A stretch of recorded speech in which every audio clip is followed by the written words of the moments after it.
Mahilig ba po kayo kumain ng saging? Ito ang number one favorite prutas ni Doc Willie, okay?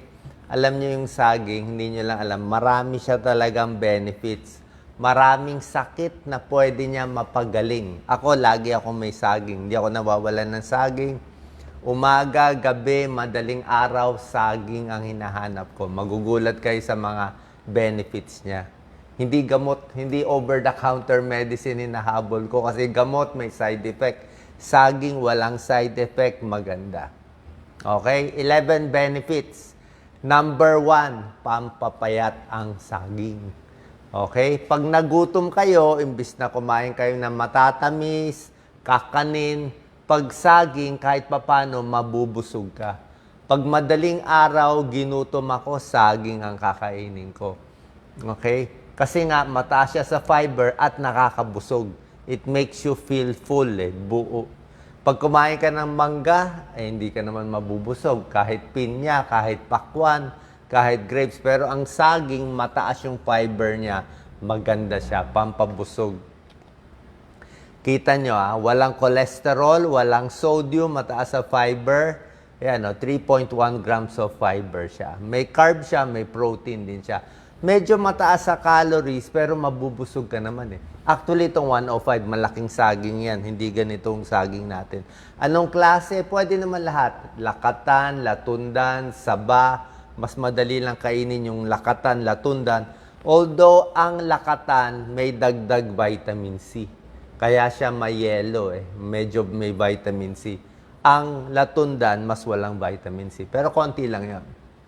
So, maraming vitamins and minerals ang saging. At dagdag pa vitamin B, vitamin C, may iron. Siyempre, potassium. Pinakakailangan mo yan, potassium. Diba? Pampa-relax, pampa-antok. Okay? Bukod sa vitamins and minerals, magulat kay saging, pampa-relax ko yan. May tryptophan siya, isang amino acid, pinapataas yung serotonin level natin, marirelax ka. May magnesium, may potassium, marerelax ka. Okay? Dito ko siya ginagamit. Sa mga may GERD, katulad ko. Yung takot magka-ulcer, tulad ko. Yung gusto magpapayat na tumatanda na. Diba? Kaysa anong kainin mo, ito talaga maganda. Bakit? May pag-aaral, itong saging na to, may leucocyanidin. Okay? Maganda siya sa aspirin-induced gastritis. So, pag may gasgas ang sikmura mo, saging lang ang gamot. Kaya tatanungin ako, Doc, inom ba ako ng mga omeprazole, pantoprazole, o mga ibang para sa gamot sa ulcer? Pwede naman siguro kung malala yung ulcer mo. Kaya lang, itong gamot sa ulcer, usually mga 2 weeks lang. Hindi naman pwede pang habang buhay iinom ka ng gamot sa ulcer o iinom ka ng mga antacid, 'di ba? Hindi mo po pwede. Pero ang saging, pwede mo araw-arawin habang buhay. 2 sagings a day keeps the doctor away. Yan na sa akin. Okay, leucocyanidin para sa may ulcer. Pantapal niya yan.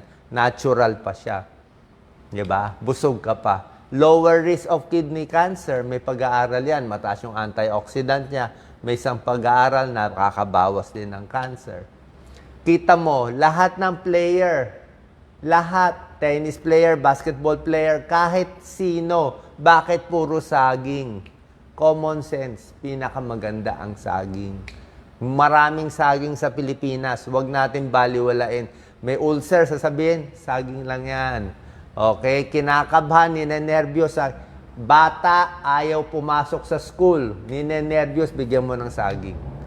Bigyan mo ng saging. Yan ang turo ng mga psychologists. Kasi nakaka-relax siya. Kalmado ka . Kalmado ka. Kailangan nila ng energy. Hindi sila pwede kumain ng sandwich. Hindi sila pwede kumain ng rice and ulam. Saging. Okay, may energy, pampabusog.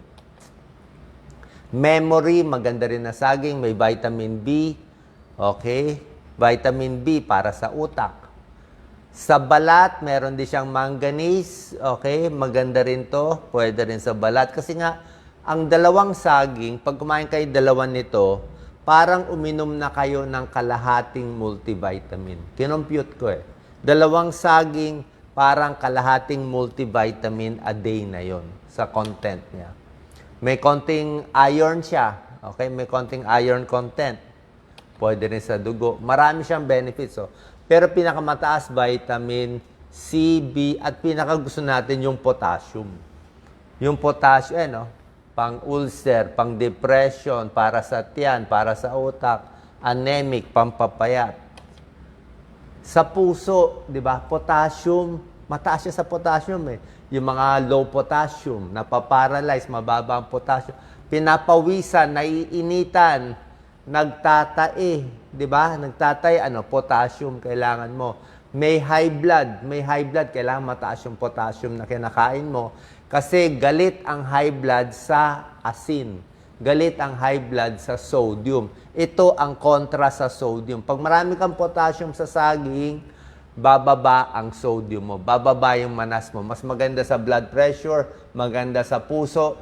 Pag bumagsak ang potassium, magloloko ang tibok ng puso. Pag nagloko ang tibok ng puso, bilang cardiologist, pwede tumigil. Pag tumigil ang puso, patay tayo. Saging, normal ang tibok ng puso, mas maganda, mas mabubuhay. Kailangan potassium natin, mga 4.0 eh. Pag bumagsak yung potassium mo ng 3.5, 3, doon nakamamatay. Mababang potassium, nakamamatay. Mataas ng potassium, nakamamatay. Eksakto lang. Kaya maganda ang saging. Heart disease, arrhythmia. Bawas stroke. Kasi nga, mas regular ang tibok ng puso sa saging, mas hindi ka may stroke. Pag nagloko yung tibok ng puso, dahil mababa potassium mo, nagloko yung tibok, magbubuo yung dugo, aakyat sa utak, stroke. Less stroke. Foods to eat to add to your diet. Ito, sa mga news to, saging. Pinakamaganda sa depression. Yan. Sa depression, kaya tayo nadidepress, bumababa ang serotonin. Imbis na mag-antidepressant kayo, kailangan nyo naman antidepressant kung talagang depressed. May mental health problem. Pero saging nakakasaya yan. Imbis na kumain kayo ng matatamis, cake, at ano pa nakakataba, yan ang pinakamaganda. Pampasaya. Pwede sa batang ninenervyos. Kita mo sa Japan, sa Japanese diet. Ano ang Japanese morning banana diet? Sa Japan to eh. Pampapayat nila, kinakain nila saging lang. Sa umaga, saging for breakfast. Wala nang iba. Pwede 2 saging, 3 saging, yun lang. Lunch and dinner niya, normal. Tubig lang or green tea. Huwag magpapakabusog. Saging din ang snack at saging lang sa umaga. Japanese most popular diet for weight loss. Ayan 1 to 4 saging in the morning and warm water. Yun lang. Pampapayat. Maraming benefits ang saging. Ayan Okay, morning banana diet. Pwede siya. Para sa may diabetes, high cholesterol, high blood, heart disease, pwede lahat. Sino bawal ng saging? Mataas ang potassium niya. Gulay, mataas ang potassium.